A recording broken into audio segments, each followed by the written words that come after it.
Hello, everyone, and welcome to Blogging Theology. Why are so many British people converting to Islam, especially recently? Well, today I'm delighted to be joined by Imam Ashraf Dabous. You're most welcome, sir. Assalamu alaikum. Wa alaikum assalam wa rahmatullah. Jazakallah khair for having me. It's a pleasure to have you on, sir. Barakallah fi. Imam Ashraf is an imam at Lewisham Mosque here in London, and he studied at the Islamic University of Medina, and he studied also privately under various scholars studying Hanbali and Hanafi fiqh and other sciences. And he recently graduated from Goldsmith University with an MSc in CBT therapy and is a qualified counselor.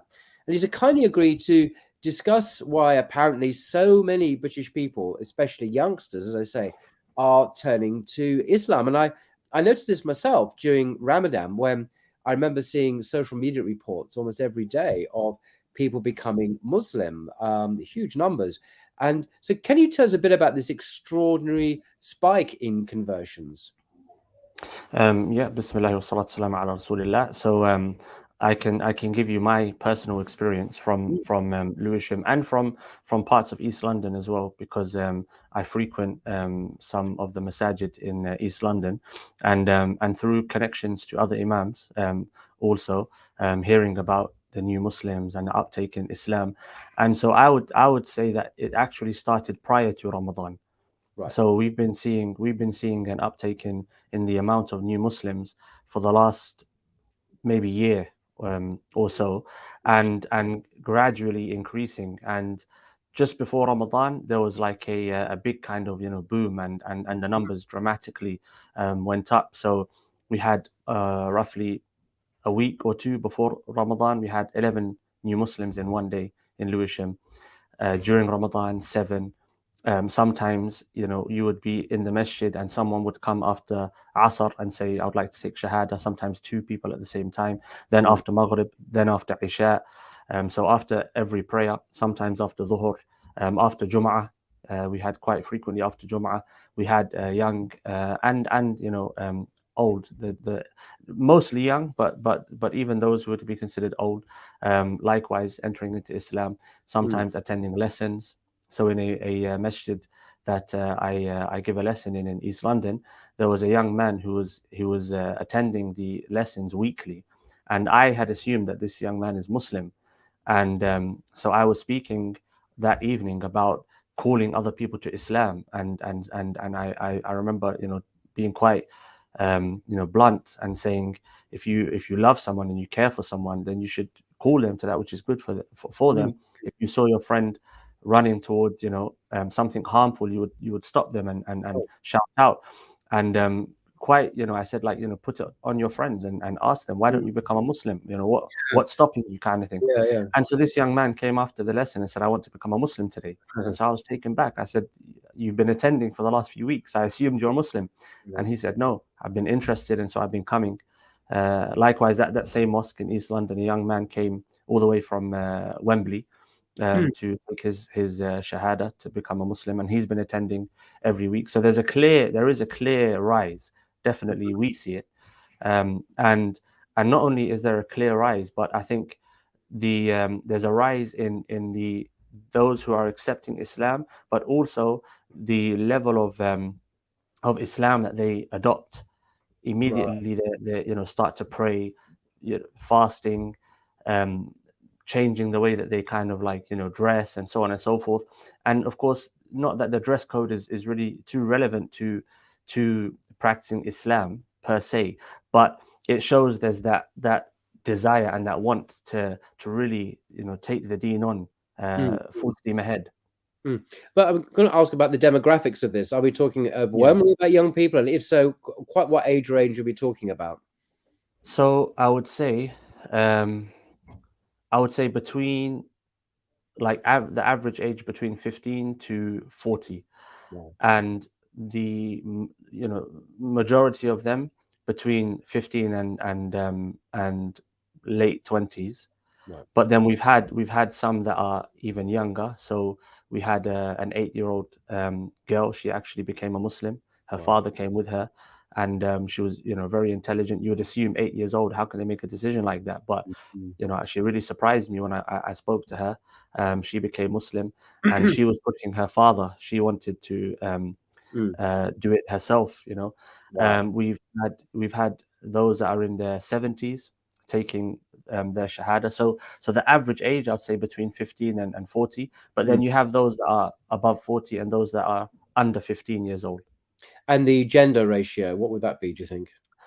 So the gender, it's very interesting because most people assume that it's the majority of those that are becoming Muslim are young men, but Mm. that's only because the young men are the ones that are recorded, as we can present them to the community at the front. But we Mm. actually have a lot of young sisters, and some very, very interesting stories. And you see it different ethnicities. We've seen here Polish, Italian, Indian, Sri Lankan, Mm.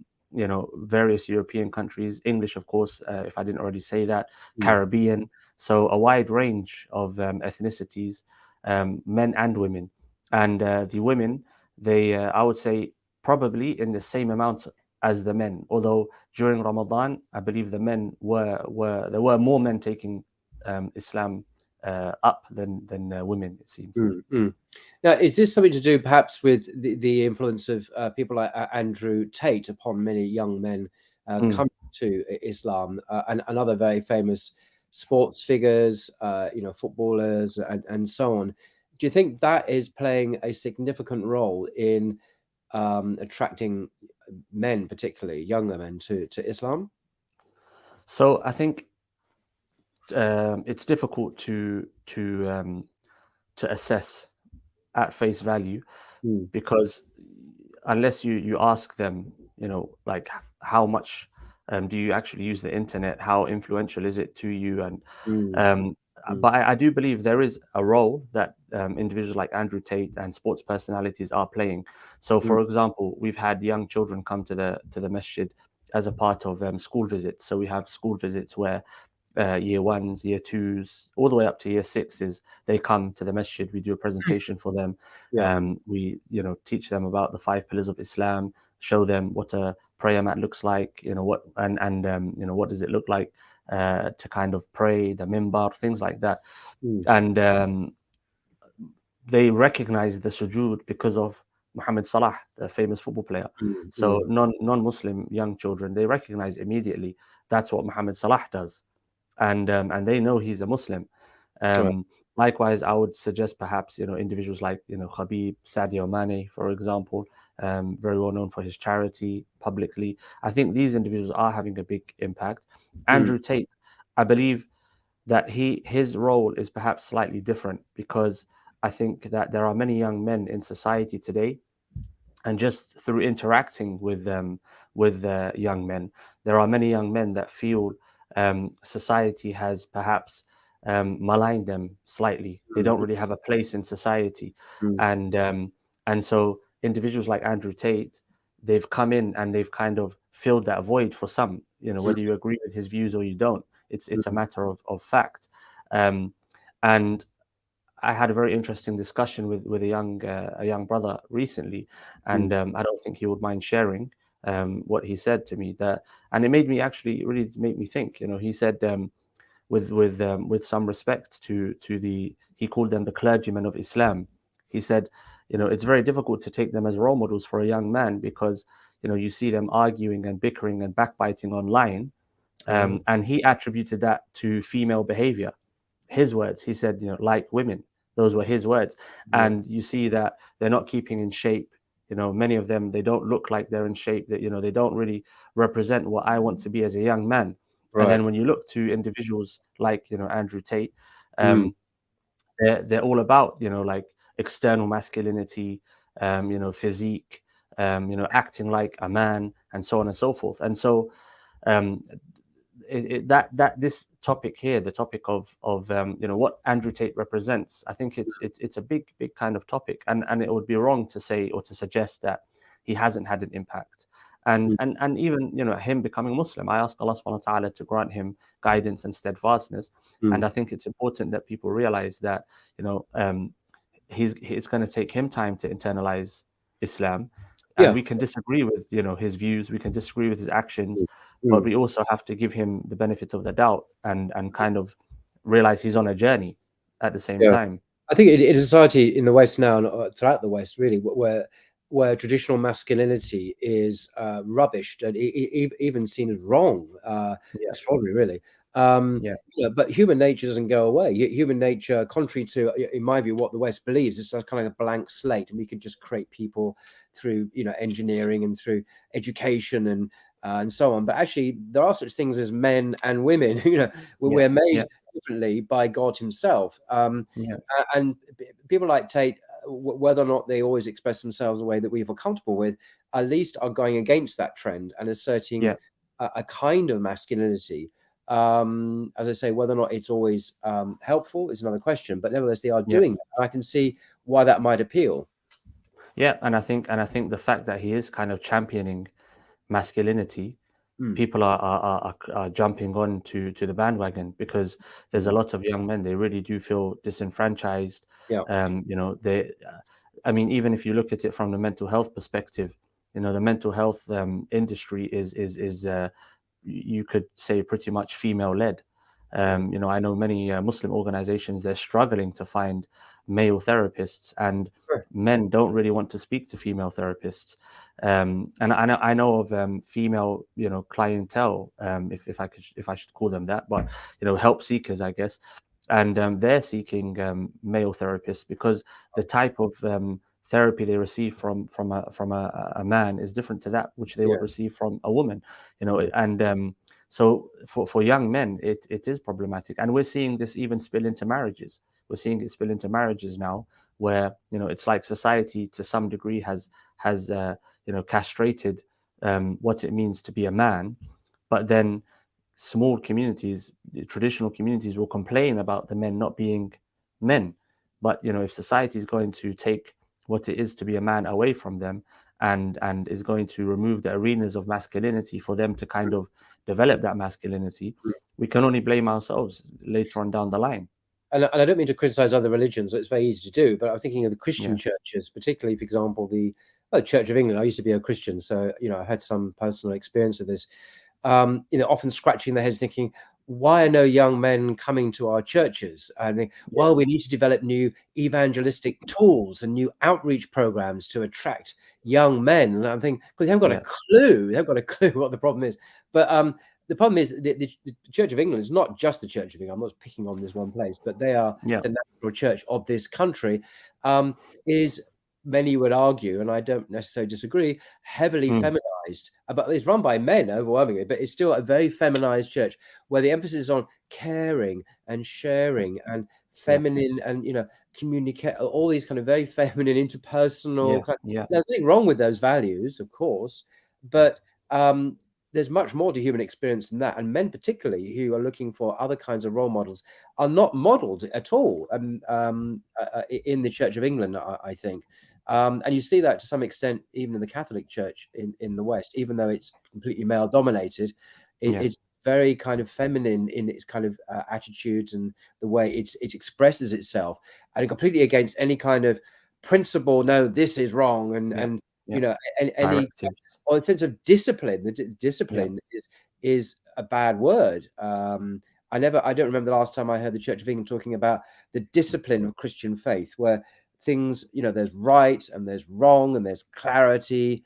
It's just absent from the discourse, yeah, and the same, I would argue, in many facets of the Catholic Church as well.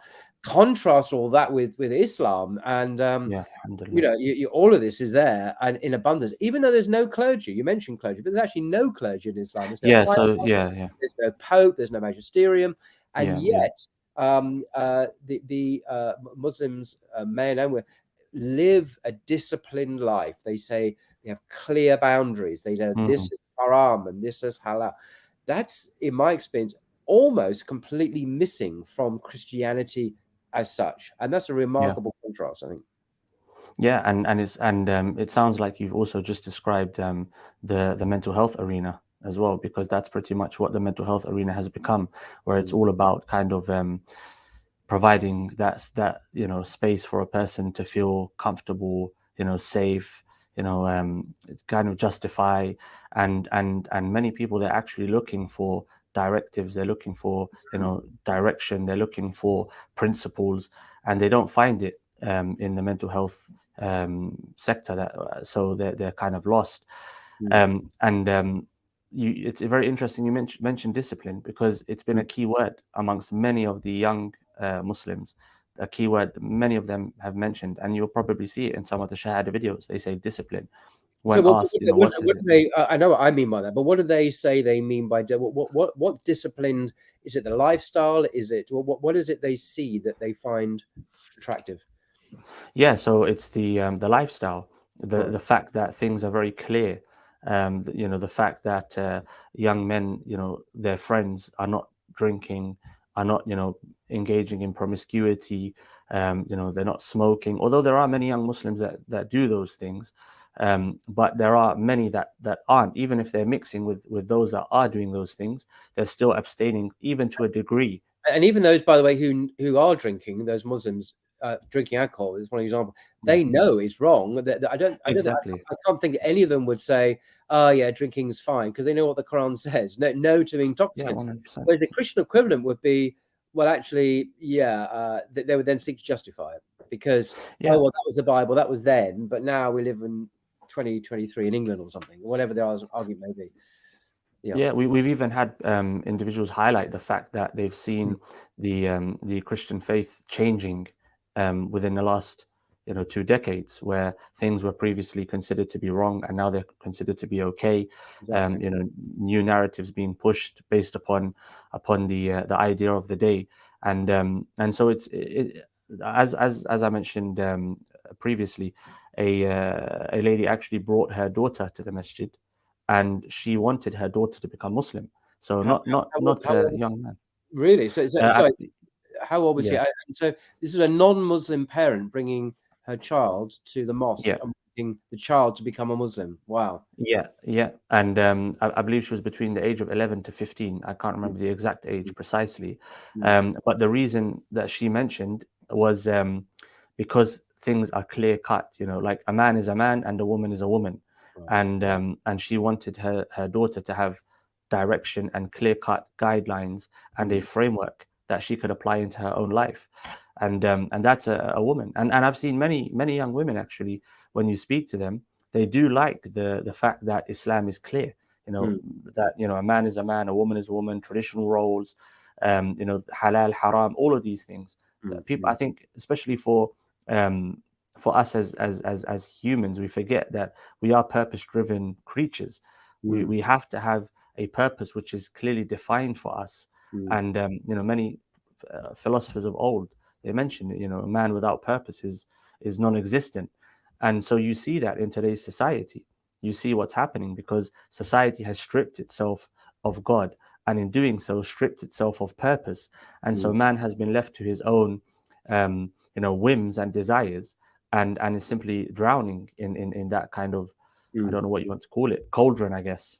And I think in previous generations, even before my time, what was often attractive to many people was a kind of political agenda, political program to Yeah, transform the world, whether it be Marxist socialism or communism and so on. But I get the feeling that people aren't really attracted to that either, because they sense that it's all about increasing material standards of living, increasing mm, our preoccupation with the physical world, but it doesn't offer what some Christians used to call, a God-shaped hole in our heart. There's this sense yeah, that yeah, the core of our being is something that's not just meant for the dunya, but it has a transcendent purpose. And you talked about a purpose-driven life, but it's not just about having a Marxist vision for social justice.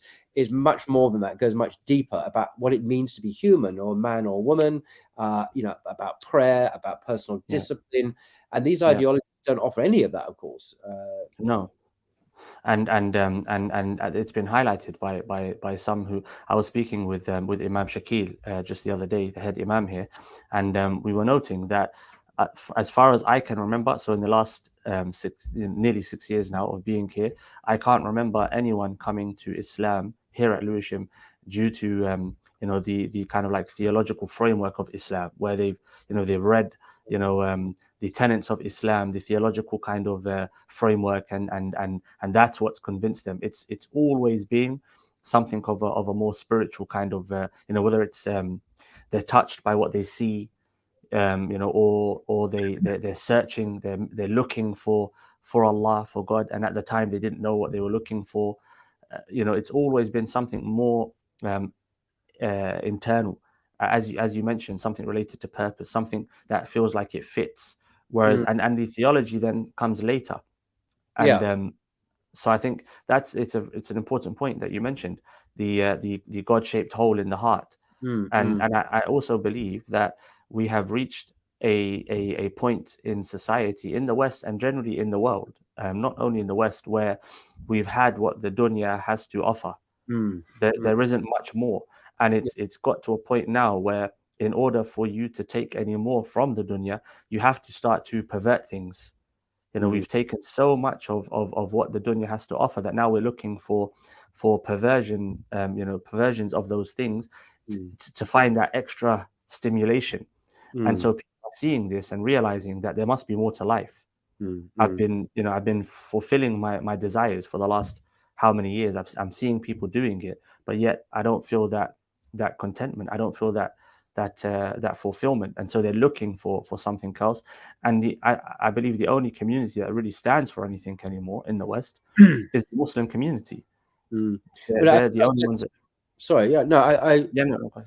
no, I was just saying, often, again, I don't mean to bash Christianity, but often the language is there. So, we're all Christians together, we're all brothers and sisters in Christ. That's an Yeah, expression quite common. And even say during the Catholic Mass, you give the sign of peace. So you turn to your complete stranger next to you and say, peace be with you, basically. Assalamu alaikum, actually, but not in Arabic. But the point is that you do that mechanically because it's part of the liturgy. Then you turn back again. And then after the service, you leave. You never see this person again. And that's it. And contrast that with brotherhood or sisterhood in Islam. I don't think it's a mere word there. The sense of no, brotherhood, genuine. I mean, I've experienced it so many times. Wherever I go, I meet Muslims and we talk. There is a real sense of connection simply by yeah, virtue of that we're Muslims, and I would never experience that in a Christian context. And maybe our society, our atomized, divided society, in lacking that sense of brotherhood that crosses over racial, class, social, economic yeah. barriers, hierarchies, it is an extraordinary phenomenon, I think. Yeah, and I also think that the modern issue of identity politics maybe has a link to this, lack of brotherhood. Because although, of course, I'm sure you would have more kind of reading into it, but Europe previously being a Christian kind of nation, the place of Christianity, that there would have been that affiliation to the faith. That was the main kind of identity, Christian and European. Likewise, for those that came from Africa, from the Middle East, from the Southeast Asian continent, it's Islam, and then the place, the region. But now that you've separated God from society, you've separated that integral part of identity, people are looking for that brotherhood in other areas, or they're looking for that affiliation in other areas. And so some are finding it in gender, others are finding it in color or race, others are finding it in political affiliation or inclination. And whereas for Islam, it's the Islam that comes first, the brotherhood that comes first. And it's something I don't believe can be quite understood until you've experienced it. To touch down anywhere in the world and find a local mosque and find your brothers, Yeah. it's an experience that perhaps the word brotherhood doesn't really encapsulate. And also, you mentioned that. I mean, slightly off topic, but you're right. If I go to any mosque in the world, I will know what will happen during Jummah, for example, or during the 5 daily prayers. There's going to be a set prayers in the same language. They're not going to be Yeah. usually at all in any other language than Arabic, and so on. But if I go to any Christian church in the world, I really won't know what's going to happen next. Whether there's going to be a priest in a dog collar, speaking Latin, or a woman with a guitar singing songs or whatever. Yeah. You just have no idea what you're going to see, and also what the leaders of the church will believe, because they could believe anything. Whereas in terms of Sunni Islam, there's an impressive uniformity, I think, of Yeah. practice, which goes right back to the Prophet, and that's not Yeah. historically contested at all. But also in terms of belief, we know what you're going to believe in Tawhid, they're going to believe in the books revealed by God, the six Yeah. elements of faith, the angels, Yeah. and so on. Yeah. And that's just not contested. I mean, no one's sitting around saying, well, are there really angels? As many Christians will do. Just myth. No, you believe it. The Quran says Yeah. it. Yeah. End of story.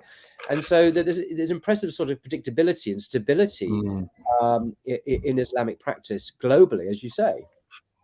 So are you saying that perhaps that predictability is a key part of why people are coming to Islam? Yes, because what I meant was you mentioned that many people have observed that the Christian churches, for example, have changed their beliefs Changed. in Yeah. recent decades over, say, what's called gay marriage and other LGBT things. You never quite know what's going to happen when you go into a particular church, even in the same denomination.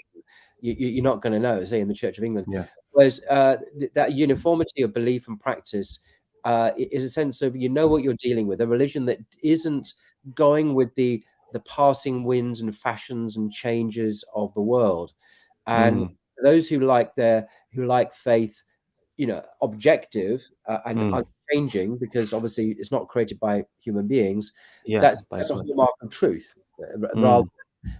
Whereas I think many people would. I think I saw it like that. I mean, so I guess it would be a good point for me to ask you the question about the cultural, because it's something that we often discuss as imams. So, for example, here now, as I'm sure you've experienced and you've seen, there are cultural iterations of Islam that sometimes may not be perceived from the outside until you actually start to mingle with the community. But so, for example, you might have East African, Southeast Asian, Arab, West African, and everyone has an element of flavor or color, if you like, to the deen. And so from your experience, did that have an impact on how easy or difficult it was for you to adopt Islam? Yeah, I think it was. I mean, my journey was much more kind of theological and having been a committed Christian. So, but yes, you're right. I was keenly aware of crossing over a civilizational divide from the majoritarian white Christian English community, of which I was obviously a member, to a minority community, which was multi-ethnic, multicultural. And so there was that, and that meant encountering different, even things like different foods, nothing really to do with Islamic doctrine, but different foods, different cultures. But one of the things that really was a world changer for me, going from a majority participation to a minority participation, is that the world is seen quite differently from a minority point of view. I don't mean the universe, I mean politically. So looking comfortably as a European on the third world, and the Middle East and all that, those foreign places, becoming part of a community which has been on the receiving end of military occupation, of colonialism, of injustice and exploitation and racism, and identifying with that community now was a big a paradigm shift in the way I perceive the world. And suddenly, as you take the issue of the occupied territories where the Zionists are occupying Palestine, before it was Israel, the Jews deserve a homeland, Holocaust, terrible things that happened to them. It was effortlessly fine that Israel existed, everything else. And because that's, if you read the Daily Telegraph or watch Fox News, that's all you're going to think anyway. But suddenly to understand a very different narrative from the other side, of peoples who have been occupied by foreigners themselves, often from Russia or Europe or America, calling themselves Jews, but look indistinguishable from Europeans. I mean, they are Europeans or whatever. You come in and simply ethnically cleanse their villages, occupy their country, and create a system of apartheid, basically, which it is today.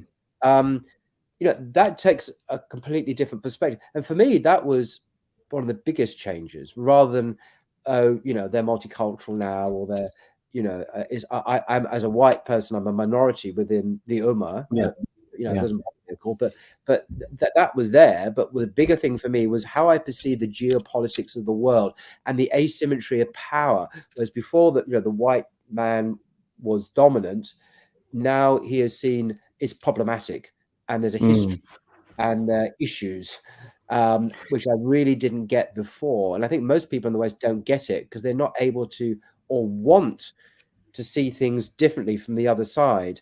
If they were to try and see things differently from the other side, so much, well, might be solved, but who knows? But yeah, so it was quite a big change in some ways.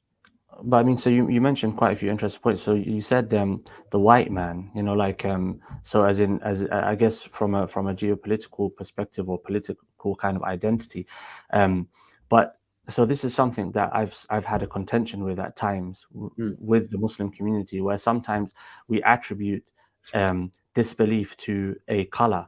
So for example, you might find certain Muslims, they will, especially online, when talking about Islam, they'll talk about Islam as if it's an ethnic group. So it would be like, the Muslims and the white man, or white Europeans don't like this, and Islam, of course, is not related to an ethnic group. And so I worry that kind of it pushes the us versus them agenda, and sometimes we see it. So for example, we had someone come to the masjid, took shahada, and was sitting down and talking with someone. And this was a few years ago. Alhamdulillah, like we try, especially Imam Shakil tries his best to kind of educate the community, and the community are very much welcoming. Generally speaking, they don't really raise an eyebrow now, regardless who comes into the masjid. But a young brother, after the man took his shahada, he mentioned he mentioned, oh, I play for a particular football team. And the brother said, oh yeah, those white boys. And so I felt, really kind of awkward, because it's even, even though the brother, he's not of he's of a mixed background, but it kind of, it makes it seem like, Islam is not for the white man, or Islam is not for, in certain communities, for example, if you go to certain parts of England, there's a perception that Islam is not for the black man. And we had someone, in fact, he became a Muslim a few years ago, and he mentioned one of the real reasons that I became Muslim is because I remember Lewisham's involvement in standing up for issues of oppression within the black community, and that really kind of helped me to understand that Islam is not against black people, whereas within the community that he came from, there were kind of sounds that Islam doesn't like black people, Islam is only for the Arabs, things like this. And so sometimes it seems like from the inside we might be making it a bit more difficult for people to approach Islam because of the language that we might use, sometimes our cultural practices or habits, for example.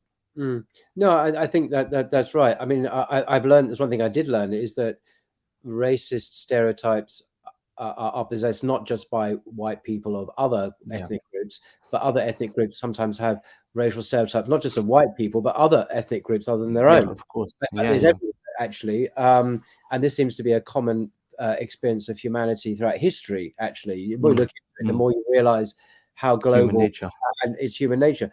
But so, yeah, absolutely. I've not, to my knowledge, experienced that directed to me. In fact, I think it's worked the other way around for me. But I understand there is.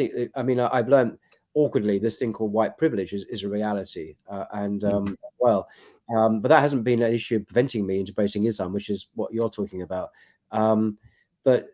Yeah, racial prejudice stereotypes are ubiquitous, yeah, I don't really feel qualified to comment anymore about that. But I know that a lot of my success, in inverted commas, is partly due to being white. I'm told, white privilege. Some people tell me that, but that's not for me to judge. I mean, people are entitled to their opinions, and I would suggest, because I've seen some of the content that you've been producing, and I think more the style of delivery, the topics, but again, that's going to be my opinion. But on the point, so for example, if we do look at the issue of white privilege, minority, issues, Mm. it makes me think about the working class, for example, working class English. Makes me think about Irish, and working class English people are white. Irish people are considered to be white, and Mm. yet you see them suffering the same, financial struggles, the same kind of, educational struggles, Yeah. cultural issues. No, but what I mean is, as a good friend of mine who, occasionally, he's an Arab, so he's a brown-skinned Egyptian. There's a reason I'm saying this, because it's Yeah. directly relevant to the point. And Okay. his experience, our experience of going through immigration, say in France, Mm, in Germany, Berlin, mm. or other countries, even in the Arab world, is very different. Yeah. Now, Yeah. he has the same kind of passport that I do. Or he has another passport, an Egyptian passport. But I know that so far, when I go to, say, Berlin, passport control and immigration is really quick for me, like seconds. And when I went to San Francisco at the beginning of the year, the long queue of people. I thought, oh my God, they're going to ask me questions. And I knew what they would ask me, because I could hear the people in front being asked the questions. So there were 3 questions. I knew the answers, very straightforward. And they were being interrogated. One person was taken away. One black woman was taken away Mm. by some guards. I think, oh God, now it's my turn to be interrogated. So the man looked Yeah. at me, asked me 3 questions, and it was over in about 10 seconds. Whoosh, I was through. I thought, Yeah. good grief, it's happened again. This is Mm, mm. my normal. Now, my Arab friend, who looks perfectly respectable and perfectly normal, and doesn't look like a terrorist, if there is such a thing, as looking Yeah. like a terrorist. I mean, uh, that's not his experience, Mm, mm. and Yeah. Yeah. it's No, I usually understand. opposite. Sorry, and his experience is not unique; it's the norm. And this is something that he has told me about, and I've had to learn by observing the way we're treated, even though we're pretty much the same in terms of our Mm, backgrounds, and so on. And there's no baggage attached to either of us in terms of activities we've done. We shouldn't, we're both kind of pretty much on the same page. And he will be stopped and questioned, and I won't. yeah. So Yeah. that's what I mean by my own personal experience of white privilege. But that's not really to do with Mm, Islam. This is about Islam, really. But yeah. nevertheless, Yeah. that's my awakening, or one of my awakenings to this whole reality. Mm. So the way like my point, I guess, linking it to the issue of Islam and da'wah, is that sometimes I guess when those kind of discussions spill into masajid, or spill into kind of like the arena of da'wah, it can kind of create a block between the masses and Islam, Mm, and I guess that's probably the conundrum of our times, where especially online, where everyone's kind of speaking from their places in society, whether they're in a political field, a grassroots field, an academic field, and these kind of views and experiences, they clash without the relevant context. And so on the ground, I believe it can cause problems, yeah. and sometimes it's very easy for those that are on the ground to adopt certain narratives without kind of thinking about the impact it can have on the masses. If someone walks into a masjid and he hears, let's say an English person walks into the masjid and he wants to know about Islam, and he hears someone using that type of terminology, Mm, associating disbelief to the white man or the European man, it can have a negative impact. And if you look, the Prophet ﷺ, you look to the time of the Prophet ﷺ, there was no animosity or enmity between those that became Muslim due to the past that they came from. And I think, just listening to you talk about how your worldview changed, it mm. reminded me of the ayah, Sibghatullah wa man ahsanu min Allahi sibgha, that the tanning of Allah subhanahu wa ta'ala, and who is better than Allah subhanahu wa ta'ala in tanning. How your world view completely changed, and Mm. now you associate yourself to the Muslims, Well, but what was and interesting, I can still relate that. I can still, in my mind, if I was to, read, if I watch Fox News or Telegraph, I can yeah. still connect with how they see the world. It's not like a completely alien thing I've never heard of before, I can Of still course, yeah, get into it. But yeah, because I know the other alternative reality, I'm not persuaded by, or I'm not I don't just accept it uncritically.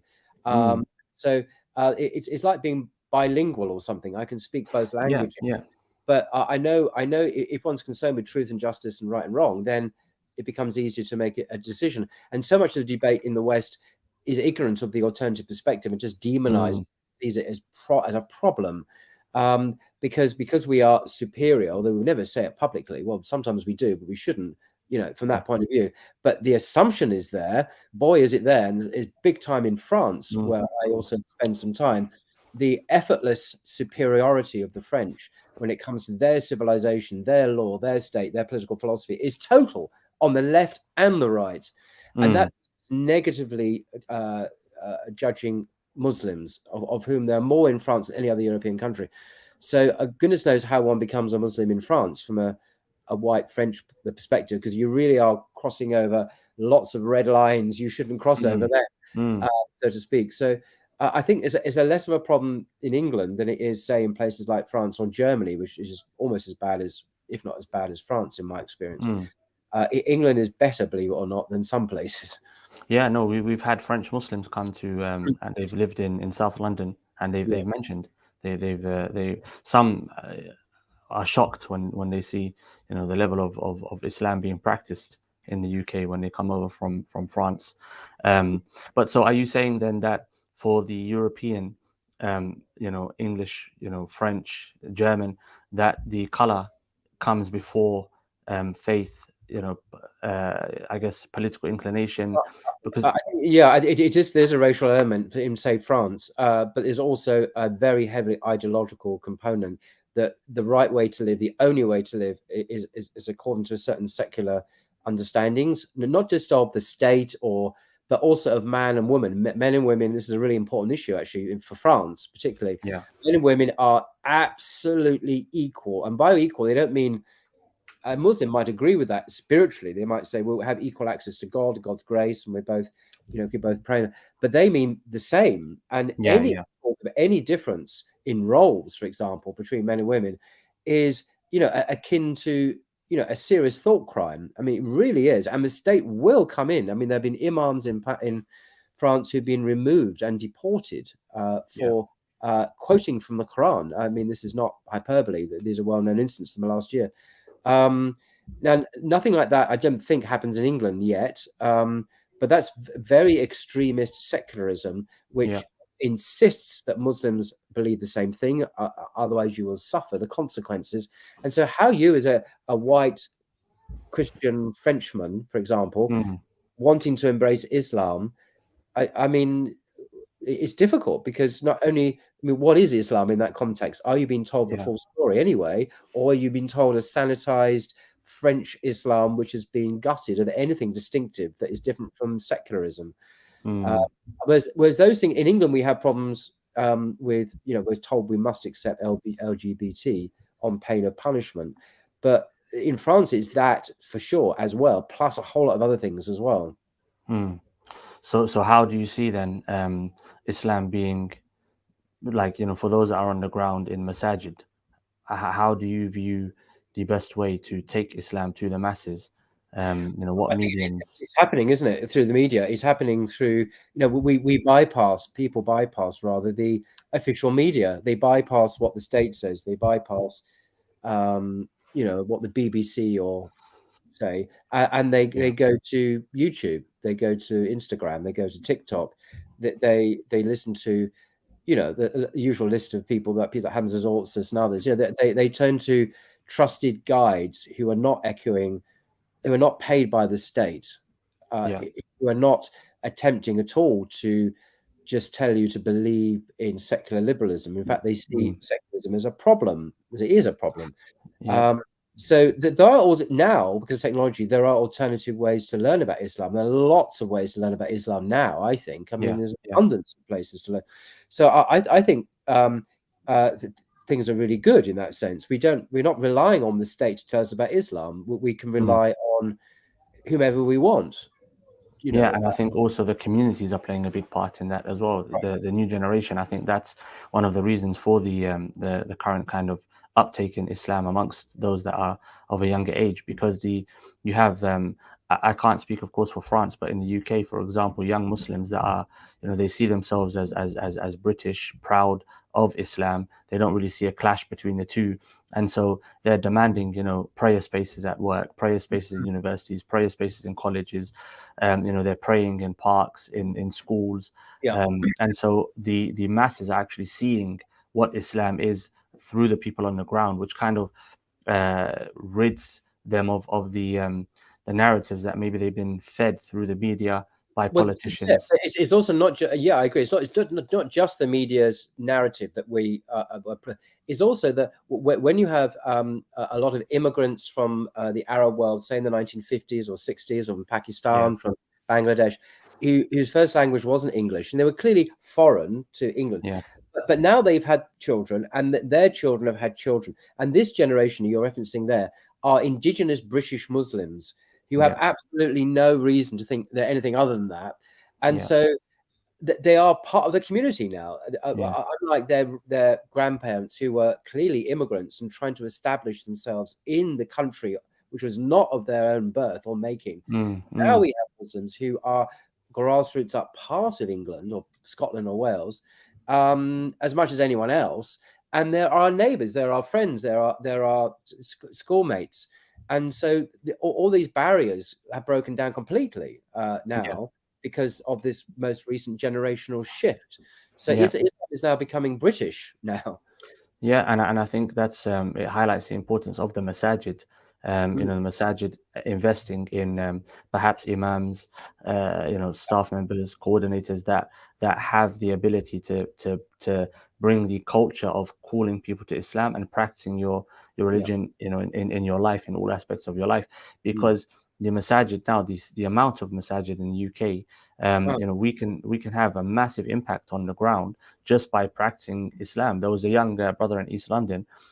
He was on the news recently because he saved an elderly Englishman from a fire. His block went up in flames, and he ran in, pulled the elderly man out. And on the interview, you can see it online. He's saying, this is what Islam teaches us. This is what our religion teaches us. And so, that act is perhaps more powerful than even the YouTube videos and the lectures, because people are seeing firsthand, what yes. Islam actually is through those that are living amongst them. Yeah, no, you're absolutely right. These incredible acts of courage and charity and kindness, simple neighborly kindness, makes all the difference, because people are less impressed with ideas, more impressed with actions. And Islam Yeah, is all about actions. I mean, obviously there are core beliefs, but it's yeah, largely to do with behavior. It's to do with how we treat people and how we bring goodness and justice to the world. And yeah, everyone, atheists are impressed with that. I would contend everyone's impressed with that. yeah, 100%. Mm. I was just saying, I was speaking to a friend of mine earlier today, Dr. Mm, Abdullah Swedi, who mm. actually um, teaches at the Islamic University in Medina. He's Okay, mashallah. he is Swedish. No, he's a white Swedish guy. So I'm trying to say Okay. a convert to Islam. And I was asking him about, because I wanted to see if the phenomena that you've been speaking about, Mm, this upsurge in people embracing Islam, is just an English phenomena, or is it more global than that? And I mm, got permission from him to quote exactly what he said to me. It was on WhatsApp. He said, people are, and he's talking about Sweden here in Europe, people are taking shahadas all over, all of the time. I have never seen anything like it. He said, I have subhanallah. never seen anything like it. And this Subhanallah. man knows Sweden really well. Mm, In terms of, he's an academic who takes a very great interest in the social political scene in Sweden. So it's happening in Sweden. It's happening mm, in the United Kingdom. Something's happening. I can't speak to what's happening in Italy or Spain. I have no idea. But it looks like it is a international phenomenon, not just yeah. local to England. What do you think? What's your sense? I mean, just from those that are becoming Muslim in Lewisham, it seems to be international, because we have members so we've had Italians, we've had Polish, we've had French, and we've had Portuguese, and they're taking their Shahada here. Some of them they live here, some of them they might be back and forth. Mm. I definitely believe that it's an international uptake. I mean, South America, for example, it's been Oh, a hotbed of Islam for the last decade or so. mm. Well documented. I think there have been some documentaries. Al Jazeera, I think maybe Vice News. I'm not sure if they're still in business. I heard there's some issues with them, but I really do believe. And studying in Medina, whilst I was studying in Medina, so we had students coming from all over the world, all over the world. Mm. A large amount of reverts from South America, from all over Europe. Some countries, 20 students a year being accepted from places like Italy. North America, I guess it's well documented anyway. Canada, Spain, Portugal, Germany, France, Sweden, Denmark, globally. It seems that Islam is really on the rise in large numbers. Yeah, I was thinking of Turkey. We've had the first round of the presidential elections, parliamentary elections recently, and contrary to all expectations, the President Erdogan actually, well, I say won. I mean, he got the largest percentage of the votes. This is Yeah. second round shortly. But the point about mentioning this is that he's been in power for like years and years, and he's known for being quite pro Islam. And I know this is a really controversial issue. I'm going to get lots of negative comments about this, but nevertheless, in Istanbul, where I've been a couple of times the last year, Muslims that I've met like him because not because he's a perfect human being, but because he opened Hagia Sophia, which was a museum under someone else, but it's been turned back into a mosque. And it's a hugely popular mosque. I mean, people love it. I mean, they love to pray in it. It's packed full of people. And, but now they have their chance to throw out this guy and have a nice, secular, democratic, pro-Western, pro-American, pro-EU president. And all the media, of course, were routing for this pro-EU, pro-Western guy whose name I can't remember. Couldn't pronounce it when I could. I can't pronounce it. It's very difficult. But what happened? He didn't win, and so the openly Muslim candidate who on the the night of the election himself, he went to Hagia Sophia, and the other guy went to some memorial to Ataturk and paid his respects there. The optics there really spoke to what's going on there of an Islamic kind of, I wouldn't call it revival, but a regaining of confidence and pride and identification Islamically in that most secular of republics. Turkey was basing its model on France, of all things. It was crazy. So even there, we are seeing, it seems, a trajectory towards embracing Islamic identity and practice. To even like this politician has been in power 20 years, getting him back in, keeping him in, I mean, when they got the alternative, a fresh new secular Western guy, nah, we'll keep the Muslim. Yeah. I mean, and we saw it in Algeria previously. In Tunisia, they were calling for Islam. They wanted Islam. In Egypt, they were calling for Islam. They wanted Islam. It's something that we see, happening over and over again. When the people have the opportunity to make a choice, they choose Islam. And I think it's a very interesting point because we're focusing on new Muslims, of course, but I've also seen amongst young Muslims, so those that are born into Islam and born into Muslim families, you can ask those that are generally involved in teaching the Quran, the amount of huffaz in the UK now, it's unbelievable. We have now young men and women who are memorizing the Quran, and the recitation is perhaps better than those who are going abroad to study. Really? Allah subhanahu wa ta'ala is preparing the ummah, and Allah subhanahu wa ta'ala is really taking care of the future of Islam and the Muslims. And not only that, but it seems like the younger generation, they have more of a passion for practicing Islam than perhaps those that came before them in the UK.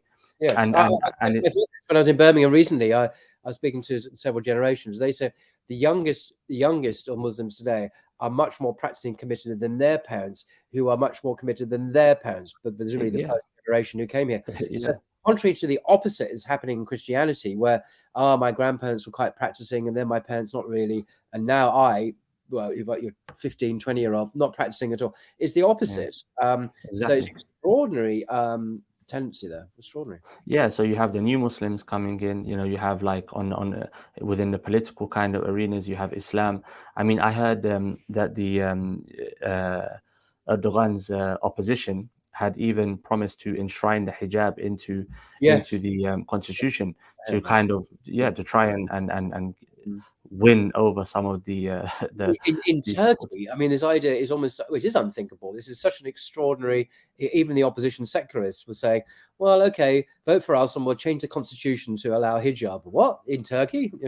Yeah, so it's really kind of you can see it, and the young Muslims, I think it's going to be very interesting, because those young Muslims, as you said, they, third generation, some now maybe even fourth, fifth generation, very well educated, very well in their articulation, confident. They see themselves as British European. In fact, some of them they've never been back to where their parents or their parents originally migrated from. Yeah. And it to an extent, perhaps there's some similarities with the story of Musa alayhi salam. Fir'aun raised Musa in his own house, but yet Musa was the one who freed Banu Israel from the tyranny of Fir'aun. And Fir'aun, he said to Musa, "Did I not educate you? Did I not raise you?" But Musa alayhi salam, with his principles, of course, being a prophet, he stood his ground. And so it's kind of perhaps poetically taking place in Europe today, where the tyranny of I don't want to say Europeans, because I believe Allah subhanahu wa ta'ala says, تِلْكَ الْأَيَّامُ نُدَاوِلُهَا بَيْنَ النَّاسِ, that power, Allah subhanahu wa ta'ala gives power to different nations at different times. Yeah. So I don't believe we can necessarily point fingers at people for what they've done when they've had power. But Allah subhanahu wa ta'ala is just as Musa was sent for the sake of bringing Islam to Fir'aun, and Islam rejected it. Fir'aun rejected Islam, but the people of Banu Israel were free from the tyranny of a lack of Islam. And it seems that potentially, hopefully, that's what's going to take place in Europe, where people are seeing the liberation that Islam gives them, and is freeing them from the shackles of desire, the shackles of the tyranny of financial kind of oppression, and so on and so forth. Yeah, I mean, that's true. I mean, I was wondering how worrying all this actually is, what you're describing, from the perspective of, if you're a Western person, an MP or minister, or a leader of the education system and so on, or various lobby groups, you're really trusting that, through a lot of education and ideological control, shall we say, that the Muslims will turn out to be just like the Christians, really, And it's just not working. and it's not working. So No. this is a real bad news story, a worrisome development, surely, from that point of view, because it's just not working out as it should have done. Because I can't kind of think sometimes, and I have no inside knowledge, I just assume this is the case, that we don't need to, say in England, we don't need directly to tell Muslims to change their religion. We don't need to say, Muslims, ignore your crime. They haven't done that, and they won't do it directly. What they have done, though, is basically bombard them all the time through schools and the media with the contrary worldview. So you get the point. Well, you've got to adapt your Islam to the Western model. That's what's really expected. And they do it quite cleverly, I think, in England anyway. In other countries, it's more crude, like in France. But here there's an attempt to do it with a little bit of sophistication. Yeah. Maybe I'm wrong on that, but that's my perspective. But the point is, it's failed. That's what I'm trying to say. Whether it's the direct or indirect attempt to change the religion. I mean, I bet lots of young Muslims, in other words, it's very rare. I mean, I can tell you the names of the people, I won't say them on air, who I know who call themselves, modernist or liberal Muslims. They're so rare. That they're that remarkable. But the absolute norm is people who are solidly on the deen, who accept the son of the Prophet, peace be upon him, as is, and are not adjusting, compromising or changing it because of the latest views from BBC or or the Conservative government or Fox News or whatever. And this is not a trivial thing. This is really No, amazing. no, it's amazing. It's amazing. It's miraculous when you think about it, because you have a young generation that literally the doors of the dunya are open to them. They Yeah. can have whatever they want and go wherever they please, but yet they're choosing to apply Islam. There was a young primary school boy who I know personally, and he actually in primary school, he requested a place to pray dhuhr. Mm. He said, "I need to pray because it's a part of my religion," and the primary school is an advocate for human rights. They're a golden rights respecting school, and so he went to them on the grounds of respecting my right to practice my religion, and so they obliged, and what happened is they started to pray in jama'ah. So the young boys were leaving the playground, going and praying together, and the girls were were forming lines behind the boys and were praying behind the boys. And this is at 10 and 11 years old, and the teacher wasn't happy about this, and basically, made a comment and walked in front of him whilst he was praying, and Wow. he kind of, he said, "A'udhu billah, you cut off my prayer," and she said, "I've never been spoken to by a student like this in my entire career."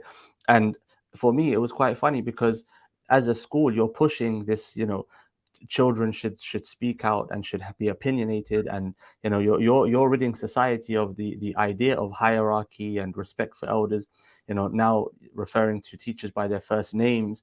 But Mm. it's not working in the way that it was, assumed that it would work. It's actually further entrenching and being utilized by these younger, Muslims, to kind Yeah. of empower themselves. It's all from Allah. Well, no, I agree. Although what you're saying is very true of England, in France, where they do have the language of empowerment and individual rights and liberty, the same thing they also have something else, which called laicite, the idea of secularism, which is the official state ideology. Uh, Mm, and that is enforced quite with I would say in an authoritarian way. So what you described in that school could never, certainly at the yeah, moment, take never happen place. in Yeah, France. yeah. It would be seen as illegal. It would cause apoplexy. Politicians up Mm. and down the country would have heart attacks if they actually thought a student was praying. I know it sounds weird to English ears, but I mean, and I'm not exaggerating. If anything, it is Yeah, but it's I think worse than that. But I think that's also why we should also be, as Muslims and as citizens of the UK, we Mm, should be grateful, to the fact that, Alhamdulillah, the UK is, there are a lot of rights afforded to its citizens, and we shouldn't forget that. mm, When the Prophet ﷺ sent the Sahaba to East Africa, he mentioned there is a righteous king there, a just king there, mm, and so the Prophet ﷺ recognized the justice that they would receive. And so in the UK today, yes, there are certain, institutions, perhaps individuals that don't like Islam, might be trying to prevent people from practicing, but at the same time, generally speaking, English people are very accepting of Muslims. They're embracing Islam. mm, The British government, affords rights, whether English, uh, migrant. If we say to all British citizens, Muslims can come here and they are given the opportunity to kind of, work. And so you have to recognize ihsan when ihsan is given to you. And I mm. think it's very important because sometimes it's very easy to take a more kind of critical approach, Yeah. and especially when we talk about Islam and non-Muslims. But we also have to recognize that our role here is to bring Islam to everyone, including those that don't want Islam. Rahmatan lil alameen. The Prophet ﷺ, he was calling Khalid ibn al-Walid to Islam, Abu Sufyan to Islam, Hind to Islam, Mm, radiallahu anhum. He mm, didn't turn them away due to the mm, aggression they showed towards Islam and the Muslims when they were ready to accept Islam. mm, mm, And perhaps it requires a level of maturity to look at those who who have a level of animosity for Islam and the Muslims, and to be able to say to yourself, I want that person to become Muslim. I hope that that person finds Islam, because their hatred for Islam comes from a place of jahiliyyah, ignorance. And Islam came to rid mankind of its ignorance. As the Prophet ﷺ said, I'm like the person trying to prevent the moths from going into the fire. Yes, that's The right. moth is naturally attracted to the fire. And so those who take over after the Prophet ﷺ, calling people to Islam, they have to recognize these people, their animosity, their enmity, their ill feelings, it comes from ignorance. And so I have to recognize that ignorance and be mature enough to not tolerate it, but to rise above it in order to bring them what they need, which is Islam. And of course, some of the Prophet's bitterest enemies ultimately did become his companions. So, I suppose the moral for that, for me, is not to ever ultimately give up, even to people who are now the sworn enemies of Islam. There are such people, because you never know, by God's grace and people's lives are in the hands of God, that He may turn them around and they may become staunch allies. On that point, my apologies for interrupting, but on that point you mentioned earlier, where perhaps the institutions that don't want Islam to kind of reach the masses are worried and looking at what's happening, and the plan is not going. They are. Yeah, but then it's very interesting because certain individuals and maybe components of the far right are actually now starting to show that they're sympathetic towards Islam. For example, someone I never thought I would hear actually praising Islam, but Alex Jones saying, I would prefer Islam to the liberal left. So it's very interesting, where society is going. And the Prophet ﷺ, he said, hate who you hate in moderation, and love who you love in moderation, because the one you love today, you may end up hating him tomorrow, and the one you hate today, you may end up loving him tomorrow. And so it's that balance and recognizing that Allah subhanahu wa ta'ala is in control, and we're simply mediums of bringing guidance to mankind, regardless who's standing in front of us. Exactly. And you just touched briefly on that, the political thing. Islam isn't of the left or of the right, but nevertheless it does connect with aspects which are called right by convention in the West at the moment. They're not like metaphysically, they're just exactly. And on the left, so the right would be, in that sense, traditional roles for men and women, a rejection of most, if not all, of the LGBT agenda, and on the left, it would be a concern for, I would argue, social justice, for the concern for the poor, the widow, the oppressed, and a concern for seeing right done and against oppressive rulership. These are kind of inverted commas left-wing themes, although they're not left in some metaphysical sense. That's how the language is used at the moment. So there is this connection to across the political spectrum. I would argue. Yeah, 100%. And you see, so for example, there's I've seen individuals that they are inclined towards the left, and they've been attracted to Islam by, as you mentioned, the kind of like the social justice aspects of Islam. And I've seen those that perhaps would be called inclined towards the right, and that's what attracts them to Islam, the conservative nature, the clear cut, man, woman, roles, things like that. And it's very important, and sometimes it's very difficult for us to stay in the middle. It is very difficult to stay in the middle sometimes. And our politicians as well, who seem to be overwhelmingly from the left, or even those who, overwhelming in the left, who might endorse the social justice aspect of Islam, when it comes to these other things, just ignore it. And so, we have certain leaders in Scotland, mentioning no names, who seem to completely bought the woke agenda and all that goes with it, as Muslims, and that is fairly typical. Like, we have a Lord Mayor in London who's pretty much the same, and other places, mayorships throughout the UK, and they don't. There seems to be an alliance in their view, between being Muslim and the left, political left, and I rarely, if ever, see it with the right. And there may be other reasons why on the right it's not possible, maybe at the moment.